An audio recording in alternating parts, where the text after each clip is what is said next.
Hello guys, welcome to Catch the Code. In this video, we are going to learn about access specifiers.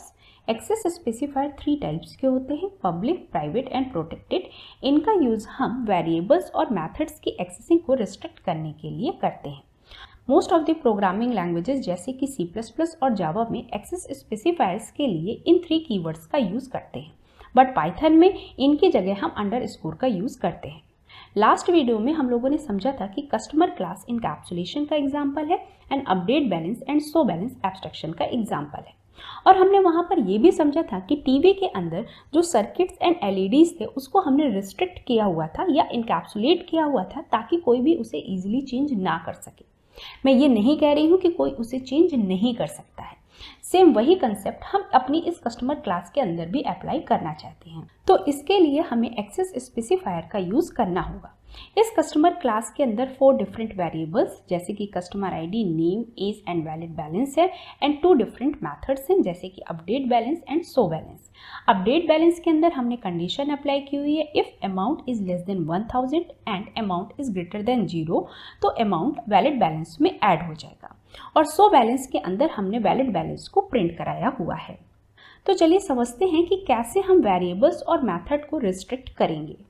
किसी भी class के अंदर variables and methods by default public होते हैं और public होने के कारण हम इन वेरिएबल्स और मेथड्स को क्लास के बाहर या प्रोग्राम में कहीं भी एक्सेस कर सकते हैं. फॉर एग्जांपल मान लीजिए मेरे पास कोई एक लेटर है और मैं उस लेटर को अपने घर वालों को, बाहर वालों को, पड़ोसियों को और फ्रेंड्स को शो कराना चाहती हूँ तो वह लेटर क्या हो जाएगा, पब्लिक हो जाएगा. अगर मैं उस लेटर को सिर्फ अपने फैमिली मेंबर्स को शो कराना चाहती हूँ तो वो लेटर प्रोटेक्ट हो जाएगा. और अगर मैं उस लेटर को किसी को भी शो नहीं कराना चाहती हूँ, मीन्स कि ना ही मैं अपने फैमिली मेंबर को शो कराना चाहती हूँ, ना ही मैं अपने पड़ोसियों को, ना ही अपने फ्रेंड्स को, तो वो लेटर प्राइवेट हो जाएगा. तो यहाँ पर ये सारे जो वेरिएबल्स और मैथड्स हैं वो पब्लिक है और हम इन वेरिएबल्स और मेथड्स को बाहर एक्सेस कर सकते हैं. फॉर एग्जांपल कि मैं इस वैलिड बैलेंस को क्लास के बाहर यहाँ पर प्रिंट करा सकती हूँ. तो पहले मैं इन दोनों को कमेंट कर देती हूँ और वैलिड बैलेंस को प्रिंट करा देती हूँ और इसे रन कराते हैं. तो देखिए वैलिड बैलेंस की हमारी वैल्यू प्रिंट हो गई है. वैलिड बैलेंस क्लास के बाहर इसलिए प्रिंट हो रहा है क्योंकि valid balance by default public है. सेम ऐसे ही हम कस्टमर आईडी, नेम, एज को भी प्रिंट करा सकते हैं और ये दोनों मेथड्स भी पब्लिक है इसलिए हम इन दोनों मेथड को क्लास के बाहर से कॉल कर सकते हैं. तो मैं अभी इन दोनों लाइन को अनकमेंट कर देती हूँ. यहाँ से हमने 500 को एज ए आर्गुमेंट पास किया है जिसको अमाउंट ने रिसीव किया है एंड यहाँ पर कंडीशन चेक करा लेते हैं. 500 is less than 1000 and 500 is greater than 0. Condition true ही तो हम इफ ब्लॉक के अंदर एंटर कर जाएंगे एंड वैलिड बैलेंस में अमाउंट ऐड हो जाएगा. अभी वैलिड बैलेंस की वैल्यू हमारी 1000 है, अमाउंट की वैल्यू 500 है तो वैलिड बैलेंस की अपडेट होकर वैल्यू हो जाएगी 1500. तो यहाँ पर वैलिड बैलेंस की वैल्यू 1500 प्रिंट होगी और यहाँ पर भी अब वैलिड बैलेंस की वैल्यू 1500 प्रिंट होगी. इसे अब हम सेव करते हैं और रन कराते हैं. तो ये देखिए यहाँ पर हमारा प्रॉपर आउटपुट प्रिंट हो रहा है. बट अगर हम यहाँ पर एक चीज़ नोटिस करें तो ये जो मेरा वैलिड बैलेंस वेरिएबल है ये मेरा क्रूशियल वेरिएबल है और मैं ये चाहती हूँ कि ये कहीं पर भी इजीली एक्सेस ना हो सके. तो इसके लिए मैं अपने वैलिड बैलेंस वेरिएबल को प्राइवेट वेरिएबल बना देती हूँ. और किसी भी वेरिएबल को प्राइवेट वेरिएबल बनाने के लिए हम वेरिएबल नेम के पहले डबल अंडरस्कोर का यूज़ करते हैं. और अब अगर मैं इस वेरिएबल को क्लास के बाहर एक्सेस करूँगी तो देखते हैं क्या होगा. यहाँ पर मैं इन दोनों मेथड्स को कमेंट कर देती हूँ और इन दोनों लाइन को भी कमेंट कर देती हूँ. सेव करते हैं और रन कराते हैं. तो ये देखिए प्राइवेट वेरिएबल को क्लास के बाहर एक्सेस करने से हमारे पास एरर शो हो रही है. और एरर क्या शो हो रही है, customer object has no attribute valid balance, जबकि वैलिड बैलेंस हमारे कस्टमर ऑब्जेक्ट का एट्रीब्यूट है. तो फिर ये एरर क्यों शो हो रही है? ये एरर इसलिए शो हो रही है जब भी हम किसी वेरिएबल को प्राइवेट वेरिएबल बनाते हैं तो पाइथन ऑटोमेटिकली इसमें नेम मैंगलिंग अप्लाई कर देता है. मीन्स कि ये जो आपका वेरिएबल है वो कुछ इस फॉर्मेट में कन्वर्ट हो गया है. Self dot underscore class name है customer and double underscore variable name.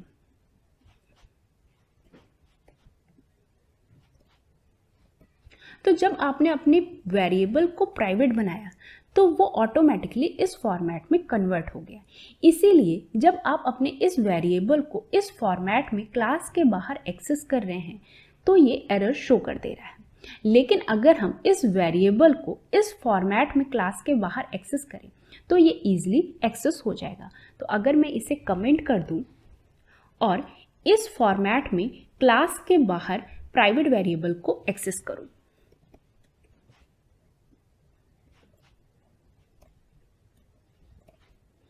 इसे हम सेव करते हैं और रन कराते हैं। जस्ट अ सेकेंड, इसे मैं पहले कमेंट कर दूं और फिर रन कराऊं। तो ये देखिए अब हमारी प्राइवेट वेरिएबल की वैल्यू प्रिंट हो गई है। तो आप ये सोच रहे होंगे कि वेरिएबल को प्राइवेट वेरिएबल बनाने का क्या बेनिफिट हुआ अगर हम उसे क्लास के बाहर एक्सेस कर रहे हैं। तो अगर हम किसी वेरिएबल को प्राइवेट वेरिएबल बना देते हैं तो उसे हम डायरेक्टली एक्सेस नहीं कर सकते जैसा कि इस लाइन पर हो रहा है। लेकिन ऐसा नहीं है कि हम उसे एक्सेस नहीं कर सकते हैं। अगर हम चाहें तो उसे दूसरे फॉर्मेट में एक्सेस कर सकते हैं।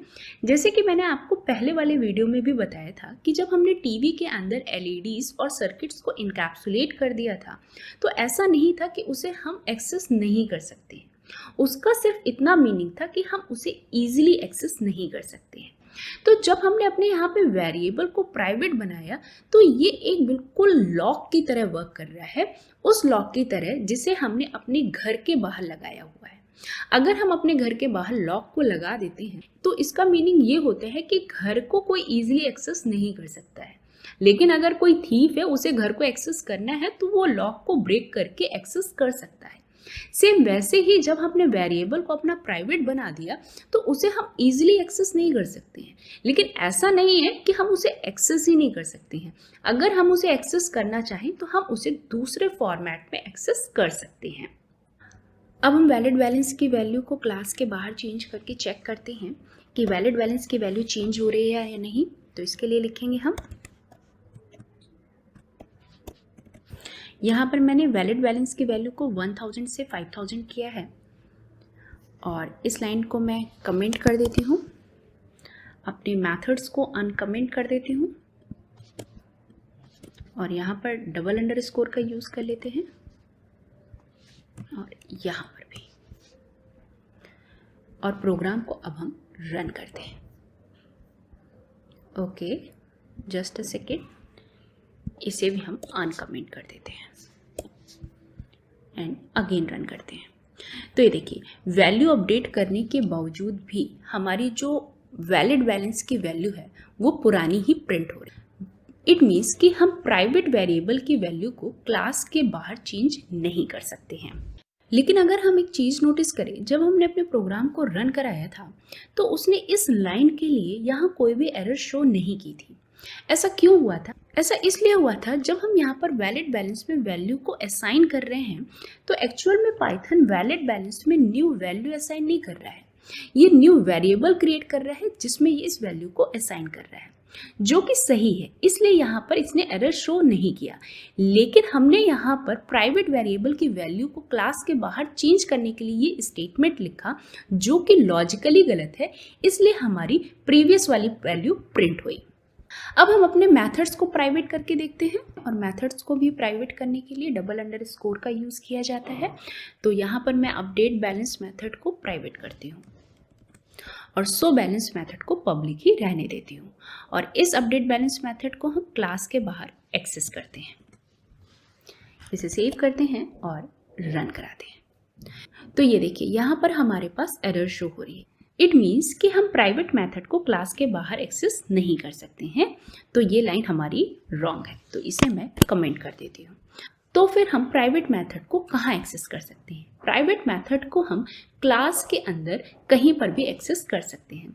तो मैं अपडेट बैलेंस मेथड को शो बैलेंस मेथड के अंदर एक्सेस करती हूँ और यहाँ पर लिखेंगे हम,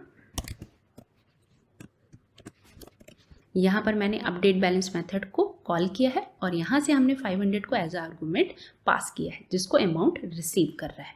अगेन हम इसे सेव करते हैं और रन कराते हैं। तो ये देखिए अभी हमारा आउटपुट प्रॉपर प्रिंट हो रहा है। इसके बाद हम प्रोटेक्ट स्पेसिफायर को समझते हैं और किसी भी वेरिएबल और मेथड को प्रोटेक्टेड बनाने के लिए हम सिंगल अंडरस्कोर का यूज़ करते हैं, जबकि प्राइवेट के लिए हम डबल अंडरस्कोर का यूज़ करते हैं। और हम इन दोनों को ही क्लास के बाहर एक्सेस करके देखते हैं। तो पहले हम नेम को क्लास के बाहर प्रिंट कराते हैं। तो लिखेंगे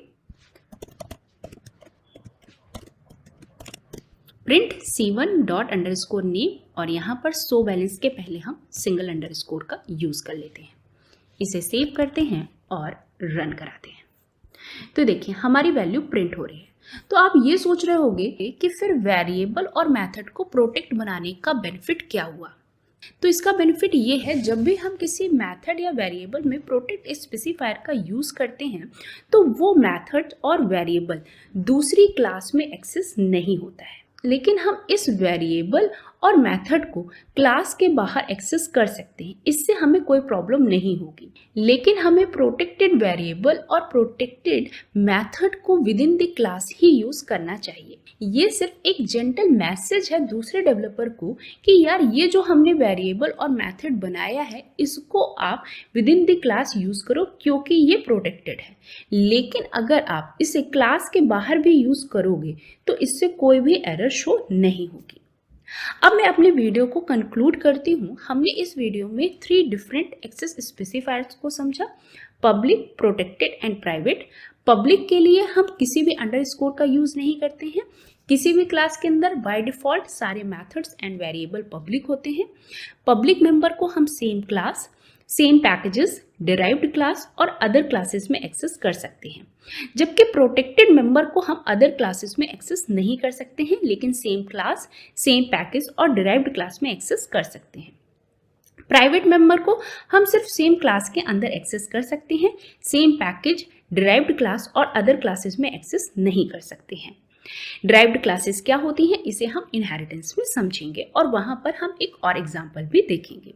सो गाइस, अगर आपको ये वीडियो पसंद आया हो तो प्लीज़ इसे लाइक करें, दोस्तों के साथ ज़्यादा से ज़्यादा शेयर करें एंड सब्सक्राइब करना ना भूलें। Thanks for watching.